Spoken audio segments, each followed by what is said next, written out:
జగన్ కి దమ్ముంటే అసెంబ్లీకి రావాలి అని చెప్పి ముఖ్యంగా నిన్న నారా చంద్రబాబు నాయుడు గారు ఆంధ్రప్రదేశ్ ముఖ్యమంత్రిగా అసెంబ్లీకి రావాలి, బయట కూర్చుని అబద్ధాలు చెప్పడం, జనాల్ని మభ్యపెట్టడం కాదు, అసెంబ్లీకి వచ్చి మీరు చేసినటువంటి ఆంధ్రప్రదేశ్లో గత 5 ఏళ్లుగా బటన్ నొక్కాను అని చెప్తున్నావు కదా, దానివల్ల కొన్ని వేల కోట్లు అప్పు ఎలా అయింది, ఎందుకయింది, దాని గురించి సమాధానం చెప్పాల్సింది ఆన్ రికార్డుగా ప్రూఫ్స్ తో నువ్వు వస్తే అసెంబ్లీకి వచ్చి మాట్లాడు, ఆ దమ్ము ధైర్యం నీకుంటే అసెంబ్లీకి వచ్చి మాట్లాడని చెప్పి ఆయన ఒక సవాల్ అయితే విసిరారు.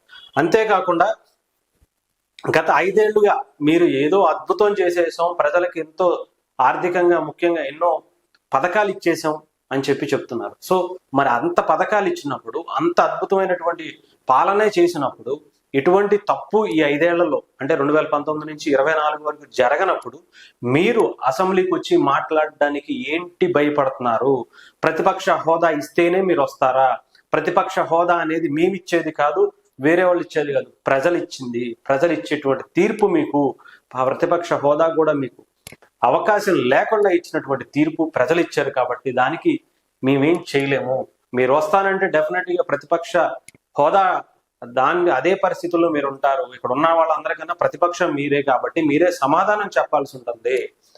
జవాబు చెప్పాల్సిన బాధ్యత జగన్మోహన్ రెడ్డి గారికి లేదా అని చెప్పి ఆయన చాలా క్లియర్ గా ప్రశ్నించడం జరిగింది. మద్యపానం నిషేధం చేస్తానని చెప్పి హామీ ఇచ్చిన జగన్మోహన్ రెడ్డి 10 ఏళ్ల పాటు మద్యంపై 5 ఏళ్ల పాటు మద్యం వచ్చే ఆదాయాన్ని తాకట్టు పెట్టి అప్పులు తెచ్చారు. అదనపు రిటైల్ ఎక్సైజ్ సుంకం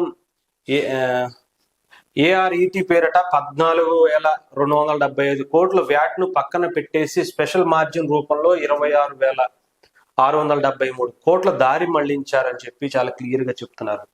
మద్యం అనేది పెద్ద స్కామ్ అన్నట్టుగా ఆల్మోస్ట్ నిన్నైతే చాలా క్లియర్ గా చెప్పడం జరిగింది. దీని మీద కూడా ఎంక్వైరీ చేయాలని చెప్పి కోరడం కూడా జరిగింది. అంతేకాకుండా గత 5 ఏళ్లుగా మీరు చేసినటువంటి అనేక కార్యక్రమాలు ఆఖరికి అధికారం కోల్పోయిన తర్వాత కూడా మొన్న సబ్ కలెక్టర్ కార్యాలయానికి సంబంధించి ఏదైతే మీరు తగలబెట్టాలని మీకు సంబంధించిన వ్యక్తులు ఉన్నారు అని చెప్పి చాలా క్లియర్ గా అక్కడ ఉన్నటువంటి రిపోర్ట్స్ కూడా వస్తున్నాయి. సో మీరు ఏదైనా సరే అంటే ఒక బాబాయ్ హత్య కేసులోనే బాబాయిని చంపితేనే వాళ్ళకే న్యాయం చేయలేనటువంటి మీరు రాష్ట్ర ప్రజలకు ఏ రకంగా న్యాయం చేస్తారు? ఏదో నవరత్నాల పేరుతో ప్రజలకు ఏదో ఇచ్చేసామని చెప్తున్నారు, కానీ ఇచ్చింది ఇంత, మీరు దోచేసింది ఇంత అని చెప్పేసి చాలా సూటిగా నిన్నైతే చంద్రబాబు గారు అసెంబ్లీ వేదికగా నీకు దమ్ముంటే ఇక్కడికి వచ్చి మాట్లాడు, ఏదైనా సరే అక్కడ కూర్చుని ప్రెస్ మీట్లు పెట్టు, ఢిల్లీ వెళ్ళి ధర్నా చేసో ఇంకొకటి చేసో ఇంకా ప్రజలను ఏదో ఏమార్చాలని ప్రయత్నం ఇంకా చేసిన ఉపయోగం లేదు. మీరు ఏదన్నా ఉంటే ఇక్కడికి వచ్చి సమాధానం చెప్పండి అసెంబ్లీకి వచ్చి అని చెప్పి చాలా క్లియర్ గా ఆయన చెప్పడం అయితే జరిగింది.